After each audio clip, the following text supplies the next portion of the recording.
But, good morning mga ka-churba. Good morning, good morning, good morning. Good morning na tayo mga ka-churba. Kasi maikichismis ako sa'yo.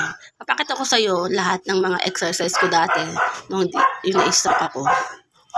As in na-stroke kaya puro ko asikaso sa buong katawan ko para maging okay. Yun. Kaya, kukwento ko lang sa inyo lahat ng mga ginawa ko para maging okay ako noon yung na-stroke ako. Sa awa naman ng Diyos, naging buhay ako. Yun. Good vibes tayo ngayon. Okay? Wala. Chichismis ko lang sa inyo kung ano yung nangyari sa pagkatao ko simula nung na-stroke ako. Yun lang.